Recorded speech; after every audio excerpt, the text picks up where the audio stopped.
नमस्कार. उजनी धरणाच्या बातमीमध्ये आपले सहर्ष स्वागत आहे. दिनांक 8/7/2026 सकाळी 6ची अपडेट आपण पाहणार आहोत. त्या अगोदर आपणास एक विनंती आहे की आपण चॅनलला अजूनपर्यंत सबस्क्राईब केले नसेल तर सबस्क्राईब करा व बातमीला निश्चितपणे लाईक करा, जेणेकरून सर्वात अगोदर तुम्हाला बातम्या मिळत राहतील. उजनी धरणामध्ये काल सकाळी जर पाहिलं तर उजनी धरण हे -20% आसपास 21%च्या घरात होतं.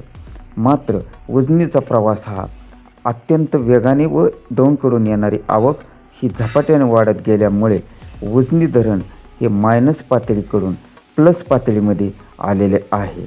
ही आनंदाची बाब असून मात्र दौंडकडून येणारा विसर्ग हा थोडा कमी झालेला आहे. तर उजनी धरणामध्ये आता सध्याला 4.90% म्हणजे जवळपास 5% उजनी धरण पूर्ण क्षमतेने भरू लागलेले आहे. तर उजनी धरणामध्ये येणारी आवक ही जवळजवळ 2.25 लाखाच्या आसपास गेली होती.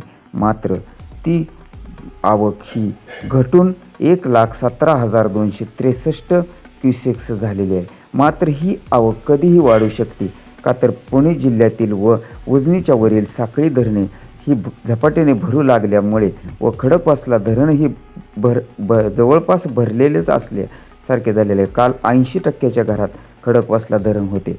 त्यामुळे आता वरील धरणातूनही पाणी सोडले जाऊ शकते.